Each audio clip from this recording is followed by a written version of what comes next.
नमस्कार, मैं डॉक्टर अनिल कुमार यादव। आज का हमारा टॉपिक है भारत बांग्लादेश संबंध।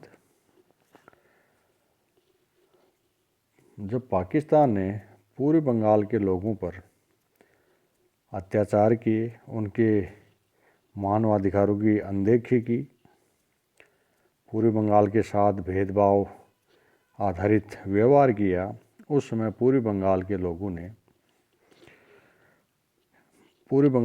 में एक भावना ने जन्म लिया। वो था कि हम एक अलग राष्ट्र के रूप में हमारा अस्तित्व हो, और इसी की परिणति दिसंबर 1971 में बांग्लादेश के रूप में हुई।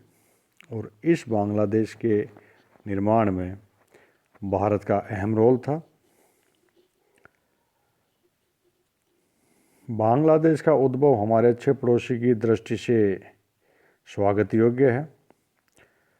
बांग्लादेश के साथ हमारे सांस्कृतिक, राजनीतिक और व्यापारिक संबंध अच्छे थे और आज भी अच्छे ही है। और हमने यह कल्पना की थी उस समय कि यह जो नया राष्ट्र है वो पाकिस्तान से भिन्न होगा। प्रसिद्ध पत्रकार अजीत भट्टाचार्य का मत था कि भूगोल, इतिहास, संस्कृति और आर्थिक हितों की दृष्टि से इस संघर्ष की परिणति भारत के लिए अत्यधिक महत्वपूर्ण है। फिर भी जब पाकिस्तान ने पूर्वी बंगाल के लोगों पर अत्याचार किए तो बड़ी संख्या में शरणार्थी भारत में आने को मजबूर हुए। और उस संघर्ष के दौरान भारत के लिए आवश्यक हो गया कि इस लड़ाई का अंत बांग्लादेश के पक्ष में हो।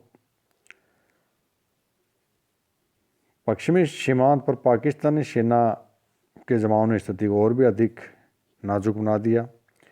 युद्ध भारत के दरवाजे पर दस्तक दे रहा था। निक्सन माओ से मिलने जा रहे थे, तो भारत को यह लगा कि दो शक्तियों का यह मिलन भारत के लिए खतरनाक हो सकता है। जब 3 दिसंबर 1971 को पाकिस्तान ने पठानकोट, अमृतसर, श्रीनगर, जोधपुर, आगरा पर बमबारी कर इस उपमहाद्वीप में युद्ध छेड़ दिया, तो भारत को मजबूरन इस लड़ाई में शामिल होना पड़ा। और बांग्लादेश की मुक्त वाहिनी और भारतीय सेना के समक्ष पाकिस्तान को अस्त्र डालने पड़े। बांग्लादेश आज़ाद हुआ और जो शेख मुजीबुर रहमान को रिहा किया गया। नए राष्ट्र के उदय पर भारत ने उस समय जो उनकी भारत के प्रधानमंत्री इंदिरा गांधी, उनके जो कहे गए शब्द है वो उल्लेखनीय है। उन्होंने कहा कि मैंने कहा था कि ये शरणार्थी अपने घर पुनः लौटेंगे। हम मुक्त वाहिनी और बांग्लादेश की हर तरीके से सहायता करेंगे। हमने शेख साहब को मुक्त कराने का वायदा किया था। ये तीनों ही वायदे पूरे कर लिए गए हैं। इस प्रकार बांग्लादेश 16 दिसंबर 1971 को एक नए राष्ट्र के रूप में अस्तित्व में आया। भारत ही पहला राष्ट्र था जिसने 6 दिसंबर को बांग्लादेश को मान्यता दे दी थी। तो इस प्रकार बांग्लादेश के नए राष्ट्र के निर्माण में भारत का अहम रोल था और बांग्लादेश को हमेशा ऋणी रहना चाहिए इस चीज़ के लिए।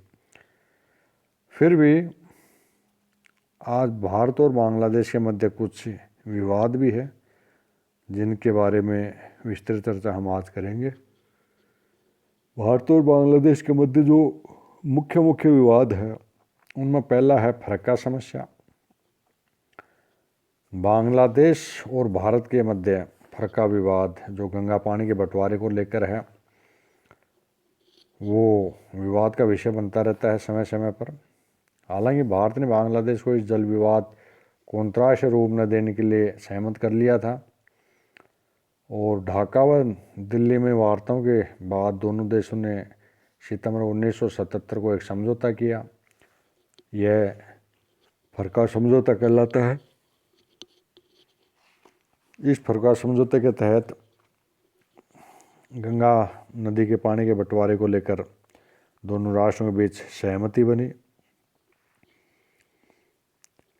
दूसरा जो समस्या है वो अल्पसंख्यकों की समस्या दोनों राष्ट्रों के बीच तनाव का कारण बनती है।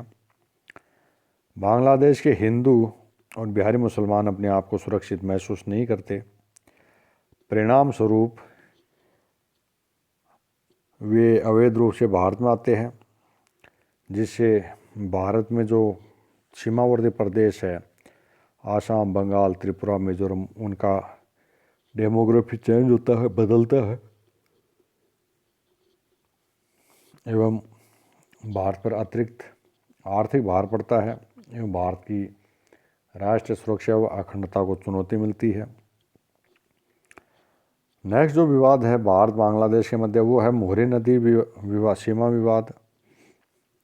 1974 के समझौते के अनुसार मोहरी नदी के पानी की मध्य रेखा ही भारत बांग्लादेश की सीमा रेखा है। बांग्लादेश राइफल्स के अधिकारी बार बार इसका उल्लंघन करते रहते हैं।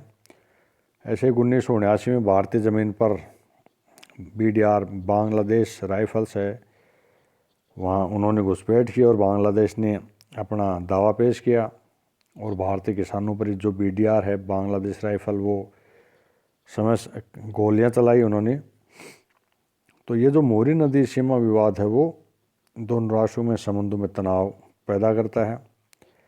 एक नवमोर द्वीप विवाद है दोनों राष्ट्रों के मध्य। यह बंगाल की खाड़ी में स्थित एक नया द्वीप है। इसका क्षेत्रफल हालांकि मात्र ही 12 वर्ग किलोमीटर है, फिर भी दोनों राष्ट्र इस पर दावा करते हैं और बांग्लादेश इस मामले को समय समय पर अंतर्राष्ट्रीय मंचों पर उठाता रहता है।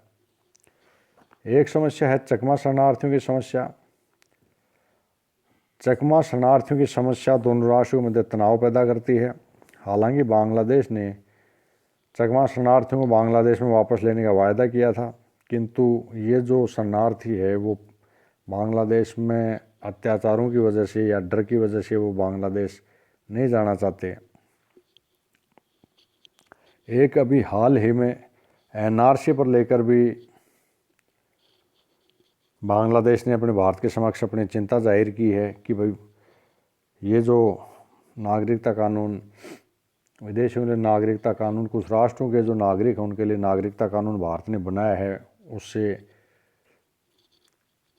कुछ जो बांग्लादेश जो रह रहे शरणार्थी उनके हितों पर कुछ विपरीत प्रभाव पड़ेगा। तो भारत ने बांग्लादेश को आश्वस्त किया है कि NRC का बांग्लादेश पर कोई प्रभाव नहीं पड़ेगा।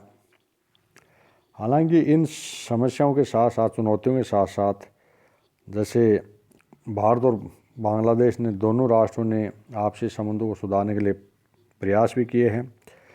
जैसे गंगा जल बंटवारे को लेकर एक ऐतिहासिक संधि दोनों राष्ट्रों के मध्य 10 से 12 दिसंबर 1996 में जब श्रीमती शेख हसीना ने भारत की यात्रा की, उस समय गंगा जल बंटवारे पर दोनों राष्ट्रों में सहमति बनी है। ऐसे ही दोनों राष्ट्रों के मध्य एक ऐतिहासिक सीमा समझौता भी सितंबर 2011 में हुआ है और दोनों राष्ट्रों ने 6 सितंबर 2011 को पुराने वर्षों विवाद को हल करते हुए ऐतिहासिक सीमांकन समझौते पर हस्ताक्षर किए थे। ऐसे ही 6 से 7 जून 2015 को भारतीय प्रधानमंत्री नरेंद्र मोदी ने बांग्लादेश की यात्रा की और इस यात्रा के दौरान दोनों राष्ट्रों के बीच सीमा समझौते पर एक ऐतिहासिक समझौता भी हुआ और दोनों राष्ट्रों ने तीस्ता और फैनी जल नदी विवाद बंटवारे पर भी सहमति जताई। तो इस प्रकार ये कुछ मुद्दे हैं और दोनों ही राष्ट्र इन मुद्दों को टेबल राउंड वार्ता के माध्यम से निपटाने के लिए प्रयासरत है। नमस्कार, धन्यवाद।